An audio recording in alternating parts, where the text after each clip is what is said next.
என்ன ஆண்டி நொட்டிக்கிட்டு போயிடுச்சா?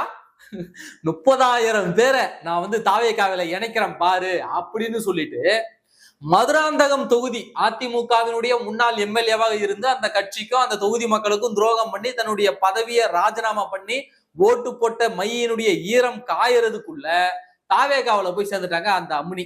அந்த அம்மினி என்ன பண்ணாங்கன்னாக்க, நம்ம ஒரு பல்கான ஒரு கூட்டத்தை காட்டி பாருங்க, என் பின்னாடி இவ்வளவு பேர் இருக்காங்க, இத்தனை பேரை நான் கட்சியில சேர்த்திருக்கேன் அப்படின்னு சொல்லிட்டு கட்சியில ஒரு போஸ்டிங், நல்லா பல்கான ஒரு போஸ்டிங்கை வாங்கி மீண்டும் அதே தொகுதியிலே நமக்கு இடத்த வாங்கிடலாம் அப்படின்ற ஒரு நப்பாசையில மரகதம் குமரவேல் என்ன பண்ணாங்க அப்படின்னாக்க, நான் ஒரு 30,000 பேரை இணைக்கிறேன் பாருங்க, ஒரு சின்ன மாநாடு மாதிரி நான் நடத்துறேன் பாருங்க அப்படின்னு சொல்லிட்டு சென்னை தேசிய நெடுஞ்சாலையில ஒரு கூட்டத்தை போட்டிருக்காங்க மதுராந்தகத்துல. அங்க என்ன நடந்தது, அது எப்படி அட்டர் பிளாப் ஆனது என்பதை பற்றி இந்த காணொலியில நாம இன்னைக்கு பார்க்கலாம். இது வரைக்கும் நம்முடைய சேனலை நீங்க சப்ஸ்கிரைப் பண்ணாம இருந்திருந்தா மறக்காம சப்ஸ்கிரைப் பண்ணுங்க. அப்படியே பக்கத்துல இருக்க அந்த பெல் சிம்பலையும் கிளிக் பண்ணிட்டீங்கன்னா நாம போடக்கூடிய வீடியோக்கள் உடனடியாக உங்களை வந்து சேரும். மரகதம் குமரவேல் எனக்கு நல்லா தெரியும்னு வச்சுங்களேன். நான் முதல்ல அதிமுகவுக்கு ஆதரவாக அரசியல் நிலைப்பாடு நாம எடுக்கும்பொழுது முதல்ல அவங்களதான் போய் நேர்ல சந்திச்சேன் மரகதம் குமரவேலை. அவங்க கேளம்பாக்கத்துலதான் அவங்களுடைய வீடு இருக்கு. அந்த செங்கன்மல் மாலீஸ்வரர் அந்த கோவிலுக்கு பின்னாடிதான் அவருடைய வீடு. போய் முதல்ல அவங்கள போய் சந்திக்கும் போது அவங்க வந்து ரொம்ப இதா பேசுறாங்க. அதிமுக தான் என்னுடைய உயிர், எனக்கு அடையாளம் காட்டினது அதிமுக தான், அதிமுக வந்து என்ன நான் விட்டு போகவே மாட்டேன், என்னுடைய உயிர் போற வரைக்கும் அதிமுக தான், என் வீட்டுக்காரர்லாம் அதிமுகவுக்காக என்னெல்லாம் பண்ணியிருக்காரு தெரியுங்களா, அவ்வளவு பண்ணியிருக்கிறோம் நாங்க, அப்படி இப்படின்னு பேசினாங்க.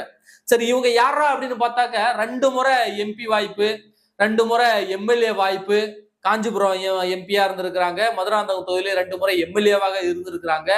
எவ்வளவு பதவி சுகத்தையும் அனுபவித்த நபர் தான். இவருக்கு ஒன்னும் எந்த பதவியும் கொடுக்கப்படாமல் இல்லை. இவருக்கு மறுபடியும் பதவி கொடுக்கப்பட்டிருக்கிறது. அவங்க வீட்டுக்காரர் வந்து அந்த தையூரினுடைய தலைவராகவும் ஊராட்சி மன்ற தலைவராகவும் இருக்கிறார். இப்படியாக அவர்களுக்கு மறுபடி வாய்ப்பு கொடுக்கப்பட்டிருக்கிறது. கட்சி பதவிகள் இருக்கிறது. அப்புறம் வந்து ஆட்சி அதிகாரத்தை அத்தனையுமே சுவைச்சிருக்காங்க. அதிமுக ஆட்சியில நல்லா சம்பாரிச்சிருக்காங்க.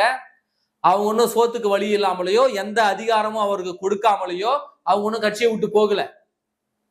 தான் சேர்த்து வைத்திருக்கிற சொத்தை காப்பாத்திக்கணும், மேலும் சொத்து சம்பாதிக்கணும், வச்சிருக்கிற தன்னுடைய பிள்ளைங்களுக்கு சொத்து சம்பாரிச்சு கொடுக்கணும். அதுக்காக அந்த அதிகார ஆசையில, பதவி வெறியில, பணத்தாசையில தான் கட்சி மாறி இருக்காங்களே தவிர இவங்க ஒன்னும் அப்படியே மக்கள் சேவையா அப்படியே அறுத்து ஒண்ணு தள்ளிடல. இவங்க புரியுதுங்களா, இவங்க ஒன்னும் மக்கள் சேவை செஞ்சு அறுத்து தள்ளிடல.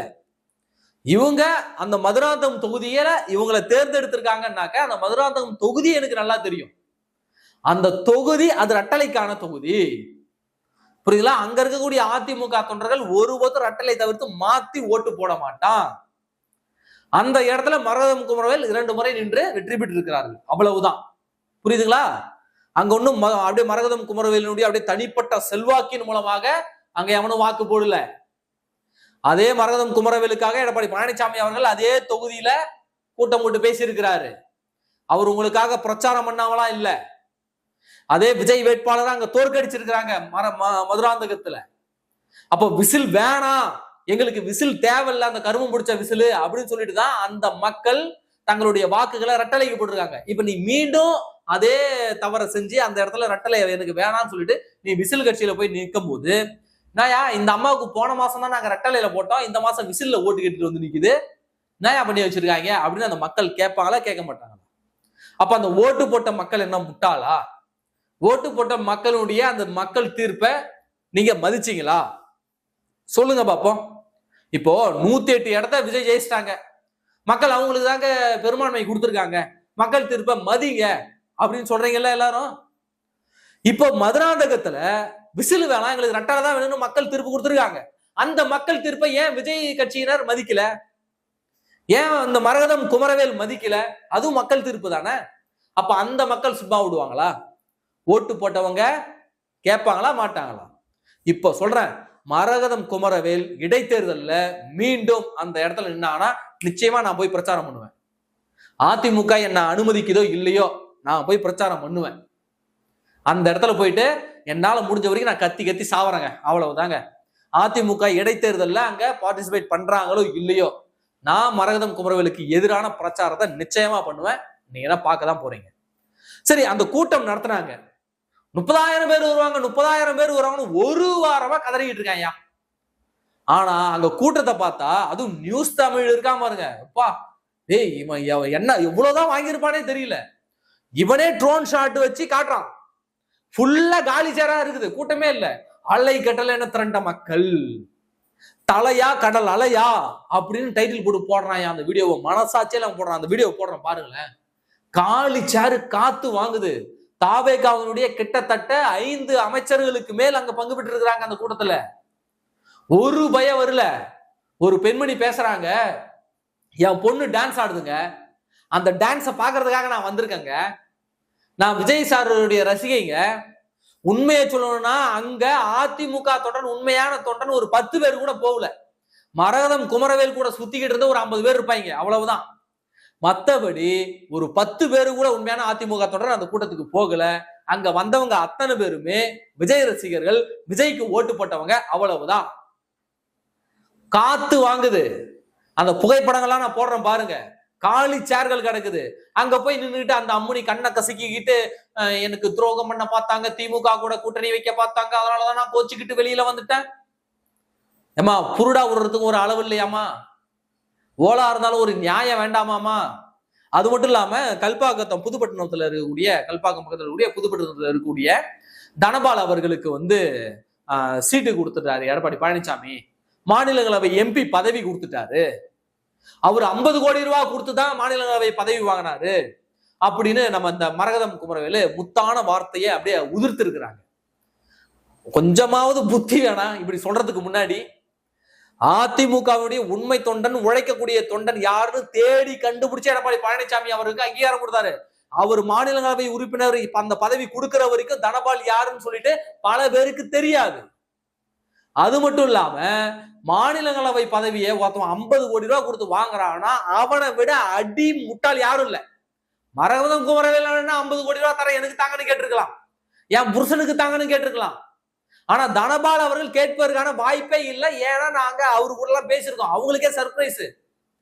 அவருக்கு எம்பி பதவி கிடைச்ச உடனே அவங்க கணவன் மனைவி இருவருமே நம்ம பேசியிருக்கோம். அவங்களுக்கே இது சர்ப்ரைஸா இருக்கு. அவங்களுக்கே தெரியாது நமக்கு கொடுப்பாங்களான்னு, அவங்களுக்கே தெரியாது. அப்படி உண்மையாக உழைக்கக்கூடிய தொண்டர்களை தேடி கண்டுபிடிச்சு பதவி கொடுத்திருக்காரு எடப்பாடி பழனிசாமி அவர்கள். புரியுதுங்களா? 50 கோடி ரூபாய் கொடுத்து மாநிலங்களவை எம்பி அவனாவது ஆவானா? உன் கட்சியில நீ இப்ப போய் சேர்ந்திருக்கல, அந்த கட்சியில இருக்க ஆதவர்ஜுனா ஆவான் 50 கோடி ரூபாய் கொடுத்து. ஏன்னா பணம் கொட்டி கிடக்கிறது. லாட்டரி வித்த பணம்னா சும்மாவா இருக்குது? லாட்டரி வித்து மக்கள் சேவை பண்ண பணம்னா சும்மாவா இருக்கு? அவன் வேணா 50 கோடி ரூபாய் கொடுத்து எம்பி ஆகலாம். ஆனா 50 கோடி ரூபாய் கொடுக்குற அளவுக்கு தனபால்கிட்டையும் பணம் கிடையாது. புரியுதுங்களா? தனபால் எப்ப ஒரே ஒரு முறை எம்எல்ஏவாக இருந்தார், திருக்கழுக்குன்ற திருப்பூர் தொகுதியிலே இனிமே ஒரே ஒரு முறை தான் எம்எல்ஏவாக இருந்தார். அவர்கிட்ட எல்லாம் 50 கோடி ரூபாய் இல்லம்மா. நீ நல்லா சேஃப்டி பண்ணி வச்சிருக்கிற, 2-3 தடவை எம்எல்ஏ ஆகி எம்பி ஆகி நீ நல்லா சேஃப்டி பண்ணி வச்சிருக்கிற. இதோ இப்ப ஒரு தூக்கி வாயிலே அடிச்சிருப்பான் பணத்தை. அதெல்லாம் சேஃப்டி பண்ணி நீ வேணா கோடியில சம்பாரிச்சு வச்சிருக்கலாம். தனபால் கிட்ட அங்க எதுவும் இல்ல. எனக்கு மேல ரைடு விடுங்கன்றல. ஏன் நீங்க உங்க ஆட்சி தான் நடக்குது, போய் தனபால் வீட்டுல வேணா ரைடு விட்டு பாருங்க. அம்மன் ஜல்லிக்கு பிரயோஜனம் அங்க 1 ரூபா கூட இருக்காது. அப்போ இந்த மாநிலங்களவை எம்பி எம்எல்ஏ சீட்டுக்காக ஒருத்தன் 50 கோடி ரூபாய் நீ கொடுத்தாங்க அப்படின்னு சொன்னா கூட அது ஏத்துக்கிறதுல ஒரு நியாயம் இருக்கு. நம்பலாம், ஓகேப்பா. இங்க ஆட்சி அதிகாரத்துக்கு வருவாங்க, ஏதாவது டெண்டர் எடுப்பாங்க, ஏதாவது கான்ட்ராக்ட் எடுப்பாங்க, அதுல ஏதாவது சம்பாரிச்சு ஈடு கட்டிக்குவாங்க அப்படின்னு சொல்லலாம். மாநிலங்களவை எம்பிக்கும் மக்களவை எம்பிக்கும் 50 கோடி ரூபாய் கொடுத்து போறதுக்கு அங்க ஒருத்தும் கிடையாது. அதுக்கு அந்த அளவிற்கான அதுல எடுக்கவும் முடியாது. ரிட்டர்ன் ஒருத்தன் செலவு பண்றான்னா அதை எடுக்க பார்ப்பான். அது வந்து இயல்பானது. தாவேகாவா இருக்கட்டும், அதிமுக திமுக எவனா இருந்தாலும் அது மனநிலையில தான் இருப்பாங்க.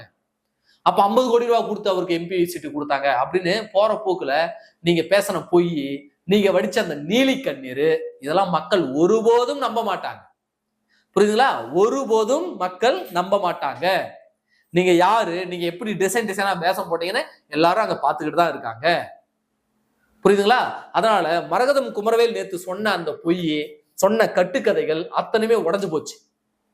இந்த தாவேகாவினர் குதிரை பேரம் நடத்தி மக்களினுடைய தீர்ப்பை அவர்கள் பின்பற்றாமல் அதை புறக்கணித்து விட்டு இன்றைக்கு குதிரை பேரம் நடத்தி உங்களுக்கு உன் கூட வந்த 4 பேருக்கும் அவங்க தான் 50 கோடி ரூபாய் கொடுத்தாங்க. அந்த 50 கோடி ரூபாயை நீ உங்க தையூர் வீட்டுல பத்திரமா பதுக்கி வச்சுக்கிட்டு தான் இங்க வந்து மேடையில பகுமானமா பேசிக்கிட்டு இருக்க. புரியுதா? பகுமானமா நான் வந்து மக்கள் சேவை செய்ய வந்தேன். ஏன் அதிமுகவில் இருந்து மக்கள் சேவை செய்ய, திமுக அதிமுக கூட்டணி வைக்கிறாங்களா இல்ல, நீ மக்கள் செய்யதானே வந்த, ஏன் அதிமுகவுல இருந்து செய்ய? தாவேகாவில் போய் தான் நான் மக்கள் சேவை செய்வேன் அப்படின்னு ஏதாவது உங்க ஏதாவது ரூல் புக் ஏதாவது எழுதி வச்சிருக்கீங்களா? இல்ல உங்க கணவரும் மனைவி நீங்க 2 பேரும் சேர்ந்து ஏதாவது ரூல்ஸ் எழுதி வச்சிருக்கீங்களா? நான் தாவேகாவில் போய் தான் மக்கள் சேவை செய்வேன்னு சொல்லுங்க பாப்போம். அதனாலதான் அதிமுக தொடரில் யாருமே வரல அந்த கூட்டத்திற்கு. கூட்டம் பிசுபிசுத்து போயிடுச்சு, ஃபுல்லா காலிச்சாரு. இதுல தந்தி டிவி வேற அப்படியே ரோட்டு மேல, இங்க பாருங்க, ரோட்டு மேல அப்படியே கட்டுக்கடங்காத அப்படியே டிராபிக் ஜாம் ஆயிடுச்சு, வாகனங்கள் அப்படியே தத்தளிச்சு நிக்குது, அவ்வளவு பெரிய கூட்டம் அலைமோது தந்தி டிவி ஒரு பக்கம் கத்திட்டு இருக்கான். டேய், அந்த ஜிஎஸ்டி சாலையில சென்னை டு திருச்சி தேசிய நெடுஞ்சாலை என்னைக்காவது போயிருக்கீங்களாடா ஞாயிற்றுக்கிழமை? இந்த அம்மாவும் பாருங்க நல்லா பார்த்து ஞாயிற்றுக்கிழமையா போட்டு வச்சிருக்கு. ஏன்னா ஞாயிற்றுக்கிழமை தான் ஸ்கூல் லீவு, தாவேகா பசங்க எல்லாம் வருவாங்க, தாவேகா அந்த பொம்பளை பிள்ளைங்க சின்ன சின்ன பிள்ளைங்க வாண்டுங்கெல்லாம் வருவாங்க, வீட்டுல லீவ் போட்டுட்டு இருக்கலாம், சரி என்ன நடக்குதுன்னு பாக்கலாம்னு சொல்லிட்டு வேடிக்கை பார்க்க வருவாங்க அப்படின்னு சொல்லிட்டு இந்த அம்மாவும் பிளான் போட்டு கரெக்டா ஞாயிற்றுக்கிழமையில வச்சிருக்கு. புரியுதுங்களா? அந்த ஜிஎஸ்டி ரோடுல, அந்த தேசிய நெடுஞ்சாலை, சென்னை டு திருச்சி தேசிய நெடுஞ்சாலையில ஞாயிற்றுக்கிழமை போய் பாருங்க. இங்க இங்க எங்க தாம்பரம் தொடங்கி நீங்க மேல்மருவத்தூர் தாண்ட, ஏன் விழுப்புரம் தாண்ட வரைக்குமே ரஷ்யா தான் இருக்கும். ஒரு 2 கார் இப்படி நின்னுச்சுன்னா போதும், அரை மணி நேரம் 1 மணி நேரம் அங்க டிராபிக் ஜாம் ஆகும் ஞாயிற்றுக்கிழமையில. போய் பாருங்க, நான் சொன்னது பொய்யா உண்மையான. அப்போ இவனுக்கு தாவேகா பயல ஒரு 2 பேர் கார் அப்படி குறுக்க நிறுத்தினாங்கன்னா போச்சு, அந்த தேசிய நெடுஞ்சாலையை அப்படியே ஸ்தம்பிச்சு நின்றுடும். அதை வீடியோ எடுத்து இங்க பாருங்க, கூட்டம் மலை மோதுகிறதுன்னு. சரி, கார் இவ்வளவு டிராபிக் ஜாம் ஆனா திடலுக்குள்ள கூட்டம் இருக்கணும்ல. ஏன்னா இங்க நீங்க காரு தேசிய நெடுஞ்சாலையில ஜாம் ஆகிற கூட்டம் திடலுக்குள்ள இருந்தா திடல் ரம்பி வழிஞ்சிருக்குமே, ஆனா திடல் ஃபுல்லா வெறும் காலிச்சாரா கிடக்குது. அப்போ 30,000 பேரை வச்சு நான் நொட்ட போறேன் அப்படின்னு சொல்லிட்டு ஆன்டி நொட்டிக்கிட்டு போயிடுச்சு அந்த மாநாடு. இவங்க பிளான் போட்டாங்க, அடுத்த தாவேகாவில நம்ம வெயிட்ட காட்டி நாம தாவேகாவில ஒரு பல்க் போஸ்டிங் வாங்கலாம்னு. கடைசியில பார்த்தா பல்க் போஸ்டிங் எல்லாம் தருவாங்க, அதுக்காக நீங்க இவ்வளவு வித்தெல்லாம் காட்டணும்னு அவசியம் கிடையாது. ஏன்னா இன்னும் போஸ்டிங் எல்லாம் போடாம தான் வச்சிருக்காங்க, போனீங்கன்னா பல்க் போஸ்டிங் எல்லாம் கிடைக்கும். ஏன் மகளிர் அணி தலைவி பதவி கூட உங்களுக்கு கிடைக்கும், மாநில மகளிர் அணி தலைவி அப்படின்னு ஏதாவது ஒரு பதவி கூட கிடைக்கும். அதுக்கெல்லாம் வாய்ப்பு இருக்கு மரகதம் குமரவேல். ஏன்னா பெண் தலைவர்கள் அங்க பெருசா கிடையாது, வாய்ப்பு இருக்கு. நீங்க அப்படியே நேரம் கேட்டாலும் கொடுத்துட்டு போயிட போறாங்க. அதுக்கு ஒரு மாநாடுன்ற பேரை வச்சு இந்த அசிங்கம் உங்களுக்கு தேவையான கேட்கிறோம். சொல்லுங்க, இந்த அசிங்கம் தேவையா? தாவேகாரனே காலி துப்போம். புசியானது போனாலே அதிக கூட்டத்தை கூட்டி வச்சிருப்பாங்க. ஆனா நீ கூட்டம் கூட்டுறன்ற பேர்ல உன்னை அந்த மதுராந்தகம் தொகுதி மக்கள் நம்பவில்லை, அதிமுக தொண்டர்கள் நம்பவில்லை என்பதற்கு உனக்கு கூட்டம் சேராததே ஒரு சாட்சி. அப்போ நீ பண்ண தவறுக்கு மக்கள் தீர்ப்பை மதிக்காத உனக்கு அதே மதுராந்தகம் தொகுதியில மீண்டும் சீட்டு கொடுப்பாங்க, தாவேகா கொடுக்கும். ஆனா அதே தொகுதியில அதே மக்கள் உன்னை தோற்கடிப்பாங்க. இந்த தாவேகாவினுடைய இந்த 1 மாசம் ஆட்சி அந்த மக்கள் பார்த்துட்டாங்கல்ல. கரண்ட் கட்டு, டாஸ்மாக்ல பிரச்சனை, பாட்டிலுக்கு 30 ரூபா வாங்க, 30 இருந்து 50 ரூபா வரைக்கும் டாஸ்மாக்ல வாங்குறது பாட்டிலுக்கு. பெண்கள் மீதான 3 வயசு குழந்தை, இன்னைக்கு பாருங்க கும்மிடி பூண்டியில 3 வயசு குழந்தைய 4 பேர் சேர்ந்து பாலியல் வன்கொடுமை செஞ்சு அந்த குழந்தைக்கு என்னடா தெரியும்? நீ ஒழுங்கா சாப்பாடு கூட எடுத்து சாப்பிட தெரியாது அந்த குழந்தைக்கு. 3 வயசு குழந்தைய 4 பேர் சேர்ந்து பாலியல் வன்கொடுமை செஞ்சு முட்புதர்ல தூக்கி போட்டு அந்த குழந்தை இன்னைக்கு இறந்திருக்கு. தாவேகாரன் ஒருத்தனை பேச சொல்லுங்க பாப்போம். திமுக ஆட்சியில அது நடந்தது, இது நடந்தது, அதிமுக ஆட்சியில பொள்ளாச்சி நடந்தது, அப்படி இப்படின்னு கத்துறானுங்களே. இன்னைக்கு ஒரு நாய் வாய் திறந்ததா? மக்கள் சேவை செய்ய போறோம்னு புளுத்துற இந்த மரகதம் குமரவேல் வாய் திறனாங்களா? இந்த 3 வயது பெண் குழந்தைக்கு நியாயம் கேட்பாங்களா? அப்ப இந்த அவலத்தெல்லாம் பார்த்துட்டு இருக்காங்க மதுராந்தகம் தொகுதி மக்கள் மட்டுமல்ல, தமிழ்நாடு மக்கள் மொத்த பேரும் பாக்குறாங்க. இந்த 1 மாசத்துல எப்படி தமிழ்நாட்டை சீரழிச்சு வச்சிருக்கானுங்கன்றத பாக்குறாங்க. திருப்பி அடிப்பாங்க, அதை எதிர்கொள்வதற்கு நீங்கள் தயாரா இருங்க. நன்றி.